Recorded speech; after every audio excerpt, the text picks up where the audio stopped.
Beanie, full face, modular. Let's talk about the different kinds of helmets.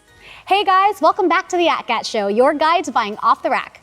I'm your host, Ariel, aka the Little Big Girl. And we're here at Muse Moto Garage where JP can work on anything you need on your motorcycle, including custom work.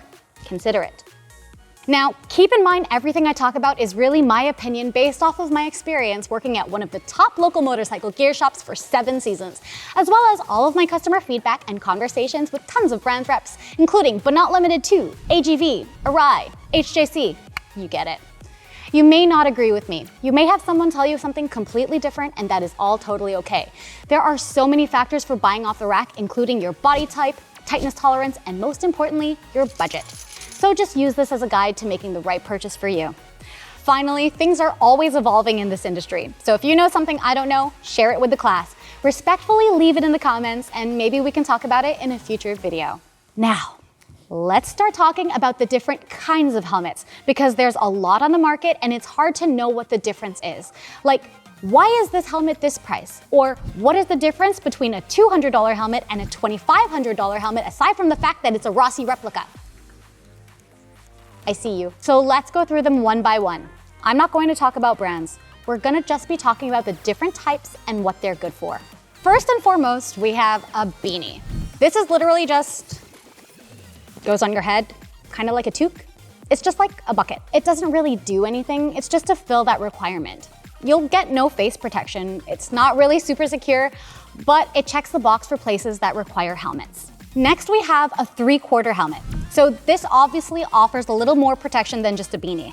There's a few types you can get. You can get this super scramblery style, old school classic, round version. And then there's 3/4 helmets that have the visor on the front. The visor will protect you from the wind, and I've had customers say they feel less claustrophobic in these. These are great for commuters, for people who want to match the aesthetic of a standard old school bike and scooters, and that's pretty much it. I don't recommend these for highway riding because I find a lot of debris will find its way in through the bottom here, but to each their own. Now we move on to the plethora of full face helmets.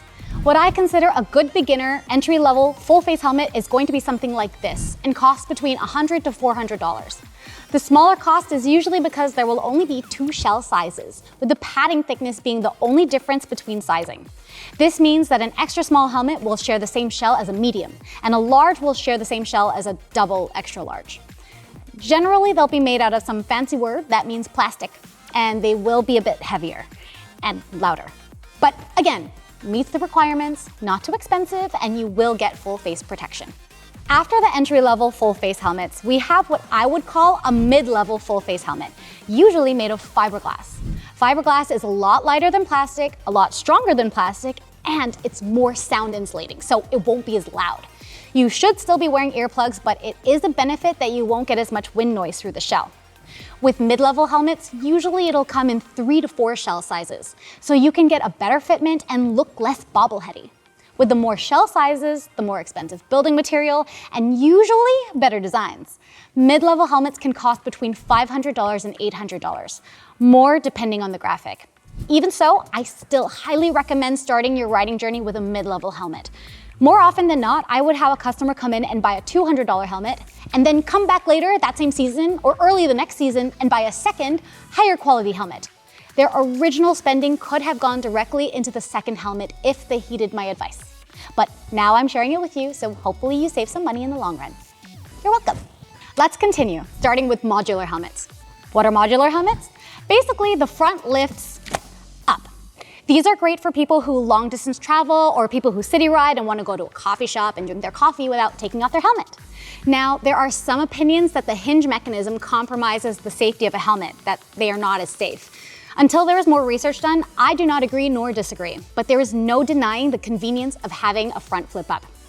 There are some flip ups that go all the way to the back. I've only experienced one, so if you know any more, just leave a comment below. I'm not going to say the brand or the model, but we used to carry one at the store. We honestly stopped carrying it because it had so many warranty issues with the mechanism. I don't know if it still exists, but if so, I hope they fix the issue. Just something to keep in mind. Oh, by the way, modular helmets are not designed to be worn open while you're riding, because you're gonna get a lot of drag. Now let's talk about adventure helmets. Adventure helmets are exactly meant for that. It's in their name.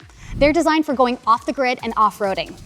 This is called a peak, and it acts like a cap visor, offering shade from the sun as you are in and out of the shade of the trees.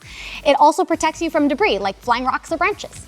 Some people remove it, some people don't. Some people will also remove the visor and use goggles instead.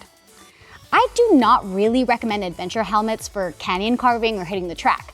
But if you are hitting the track, you're probably already considering a race helmet. Race helmets are usually the top of the line model for each brand. They are sportier and more aggressive looking with a more aerodynamic shell. They'll usually come in 3 to 4 shell sizes and be made of either fiberglass or carbon fiber. More R&D goes into these helmets to protect the riders from high-speed crashes on the racetrack.